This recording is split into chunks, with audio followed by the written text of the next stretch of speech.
Hi friends, Saturday meal வாங்கினான்னு பார்க்கலாம் வாங்க. சுழியும் செய்யலாம்னு சொல்லிட்டு பச்சை பயிர் நல்லா வறுத்துட்டு அதுக்கப்புறம் வந்து பார்த்தீங்கன்னா ஒரு 3 விசில் விட்டு எடுத்துக்க போகிறேன். எந்த கப்பால் நம்ம பச்சை பயிர் எடுக்கணுமோ அதே கப்பால் வந்து வெள்ளம் அளந்து கொஞ்சமாக தண்ணி ஊற்றி கொதிக்க வச்சு வச்சுருக்கேன்.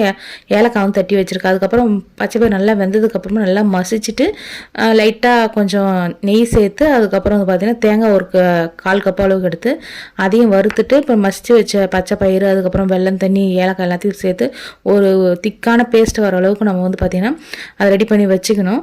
அதுக்கப்புறம் வந்து பார்த்திங்கன்னா மைதா மாவு, அரிசி மாவு, மைதா மாவு வந்து பார்த்திங்கன்னா 1 கப்னா ஒரு 2 டேபிள் ஸ்பூன் அரிசி மாவு, உப்பு கொஞ்சம் சேர்த்து நல்லா ஒரு இட்லி பேட்டர் மாதிரி ரெடி பண்ணிவிட்டு அதில் முக்கி நம்ம எண்ணெயில் பொரிச்செடுத்தால் சூப்பரான சுழியம் வந்து ரெடி ஆகிடும். அதுக்கப்புறம் வந்து பார்த்திங்கன்னா இன்றைக்கி ஆஃப்டர்நூன் லஞ்சு வந்து சீக்கிரமாக செய்ய ஆரம்பித்தாச்சு. காலைல டிஃபனை வந்து பார்த்திங்கன்னா கையோடு செஞ்சுட்டேன். பட்டாணி உருளைக்கிழங்கு குருமா, இட்லி வந்து காலைல டிஃபன்.